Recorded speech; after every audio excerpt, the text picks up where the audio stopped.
singing that song in Sunday school. On the night of October 31st, 1517, Martin Luther, a priest in the Catholic tradition, nailed the 95 Theses, a proposal to debate the doctrine and practice of indulgences, to the castle church door in Wittenberg, Germany, beginning what became known as the Protestant Reformation. In that time, an indulgence was becoming more of a way of paying for forgiveness or an act of dispensing money in response to a sin committed. This was not the intent of an indulgence. However, as Christianity, and particularly the Roman Catholic Church, grew more powerful and political, greed became more prevalent. The date, October 31st, 1517, was significant to the churches of the Reformed tradition, which we are very much a part. For Luther chose this night knowing that many people would be going to church the next day, All Saints' Day, and would thus see and read the statements of concern about the church. Now, as you can imagine, this created quite the storm, resulting in Martin Luther fleeing Germany for a time. This was probably the first notable time in which the Church Universal went through a massive reform. Can you imagine those congregational meetings? Yeah, I don't me either. Can you imagine those strategic planning sessions? If we were to create a book that captured our feelings and emotions of reforming, wondering, waiting with anticipation and expectation, what would it be? I have a title for said book. I have shared this title with a number of you through my years here, and the title would be, I Cannot Make This Stuff Up. If someone would have told me 19 years ago when I was ordained that the church would be actively asking questions about the formation of hybrid worship in response to a pandemic, asking questions of a nonprofit corporation that is a subsidiary of a church, asking questions that dealt with a metropolitan council and the sewer availability charge. Remember that conversation we had a number of years ago? Otherwise known as the poop fee. Dealing with ceilings that caved in due to unseasonable rainfall during our first capital campaign. Dealing with several inches of sewage in a kitchen that then, when a building inspector came through, said, grandfather's dead, didn't you know? Provide outreach through food distribution programs, offer space for community gardens that unfortunately are full of weeds right now. Keep retelling the story of a tax collector that crawls up a tree because it still has merit. And that there still remains questions of the legitimacy of the 2020 election and whether the insurrection of January 6th really happened, that Russia thought it'd be a great idea to invade Ukraine, the Supreme Court overruling Roe versus Wade, and that our climate is changing significantly. If someone would have told me that this was all going to happen over the course of 19 years, I would have looked at it and said, what? And the church is going to be a part of all of that? I can't make this stuff up. And here we are, living in a great time of anxiety and great hope of what can be. Living in this time can also be filled with dichotomies of truth, and the gospel text today is such an example. When we hear the words of Zacchaeus, we are called to take the role of an impatient lamenter of injustice, as we know that tax collectors were capable of doing many horrific things during that time. And we are called to be the patient observer of God amid the systems and individuals who wield unjust power, which have oppressed and marginalized both the more vulnerable segments of the human family and God's creation. This impatient lamenting and patient observing is not done aimlessly. This unsettledness offers a time of focused observation, situation, and signs. There is always more than what meets the eye. There is always more opportunity to gain further information that can assist in understanding, responding, and challenging unjust power. In this time of waiting and expectation and reforming, we might then be surprised what God is doing.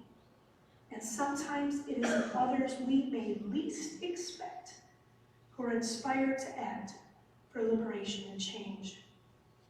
Living with great anticipation and expectation can be life-altering if we let it. Howard Thurman writes, quote, "What happens to you won't destroy you unless you allow it to get in you," end quote. As we think about the decisions we need to make as a congregation, and as a country for that matter, what we decide will have an impact on us, and it does not have to destroy us. It certainly did not destroy Zacchaeus, when it certainly could have. Zacchaeus was deeply entrenched into the way of the Roman Empire. He was a Jew who was working for Rome. He became complicit in his own oppression, and rather than get caught on the side with nothing, he joined the ranks of the oppressors. To avoid the poverty of his time and place, he accepted what was available to him and normalized it. He normalized the injustice around him because it is what it is. He needed to do what he needed to do in order to survive. And if survival was the only thing that Zacchaeus valued, he would not have climbed up that sycamore tree on that day. He did not need to, for he had food for his belly and a place to stay and control in a small community that feared him. He didn't need to climb that sycamore tree.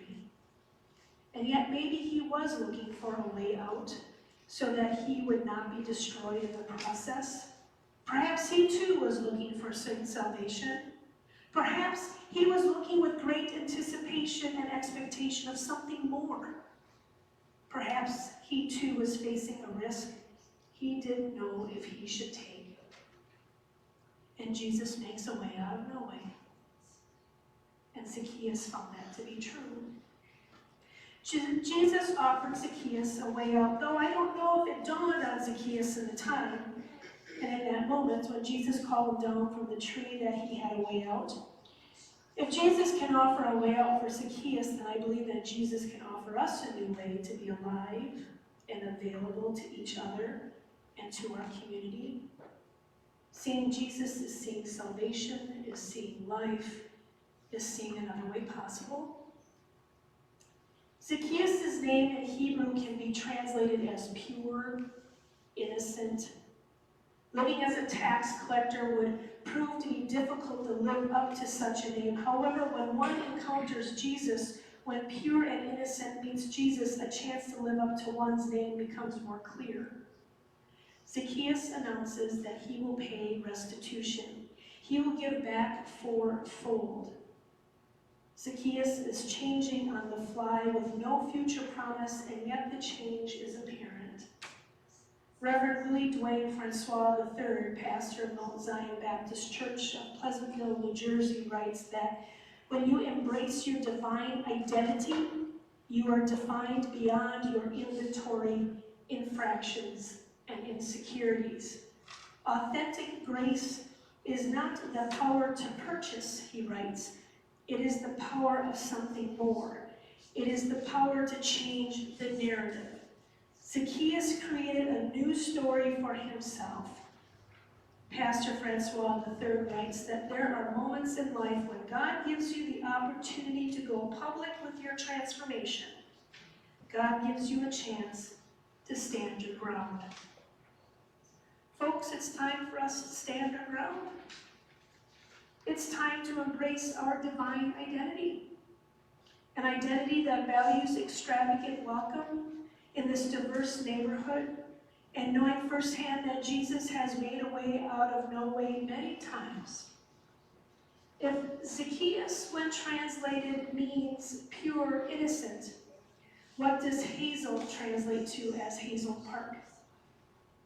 The name hazel originated from the English vocabulary word signifying the tree and the light reddish-brown nuts it produces.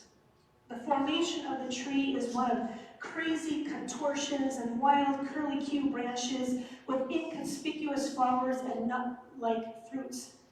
In Celtic legend, the hazel tree symbolizes creativity and infinite knowledge and provided an inspiration for art and poetry.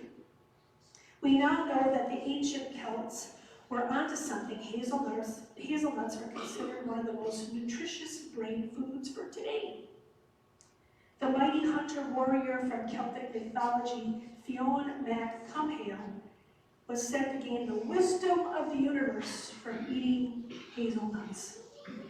It is believed that meditating over a hazel tree or consuming its nuts will help a person to enhance their creativity and increase their knowledge.